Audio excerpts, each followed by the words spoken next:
Hello and welcome to Press TV News Analysis. I'm Kaveh. Pakistan experienced a violent day. Multiple bomb blasts killed dozens of people in northwest frontier province.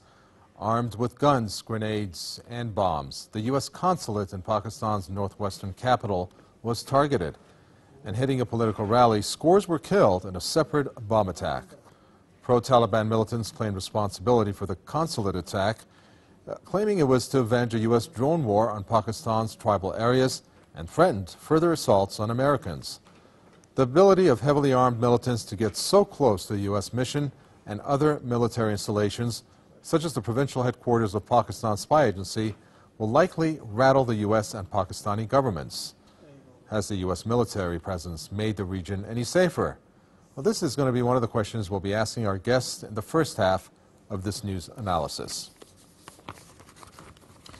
Our guests are Atif Ali, Pakistan Movement for Justice from London, joining us. Also from Islamabad, we have Salim Saifullah Khan, who's the president of the Pakistan Muslim League, joining us from Islamabad. Gentlemen, thank you both.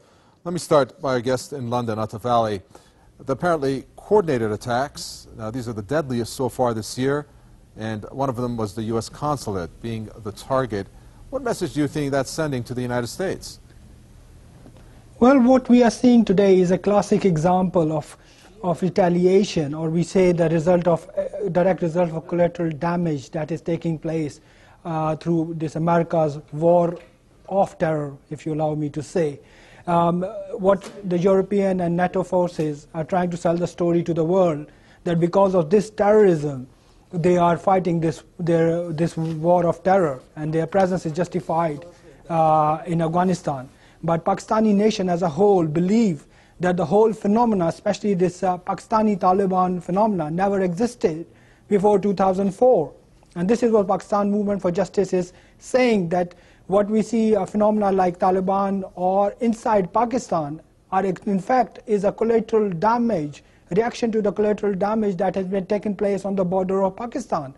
We have seen that these people who have begged their state to protect them, their lives, their honor, and they have been left to the mercy of this vicious crime against humanity, which is condemned by international law, is these drone wars that have destroyed the very fabric of the life in the Pakistan Northwest province. And what we're saying today is day by day more sophisticated, more determined attacks against U.S. interests inside Pakistan.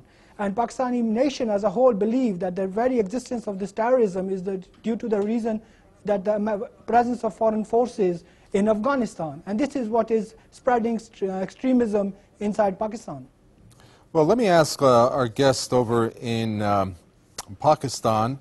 We just heard Atif Ali speak about how the U.S.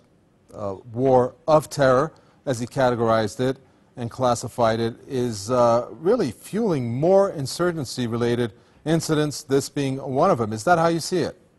Well, certainly there are linkages, and we should not forget that this war has now been going on for over 30 years. You see, it was in 1979 when first the Soviet Union invaded Afghanistan, and this trouble started.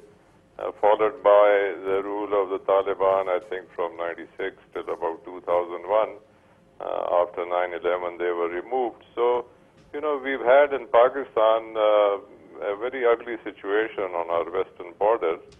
And because of this war, first against the Soviet Union, then now against the NATO forces, of course, it's had its repercussions on Pakistan also. It's not only that we have serious, loss of life.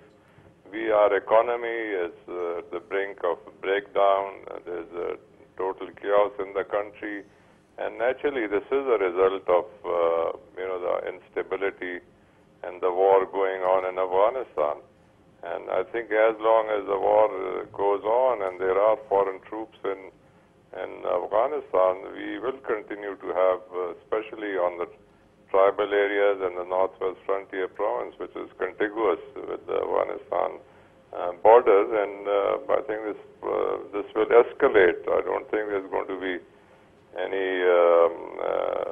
any any relief for the people of Pakistan.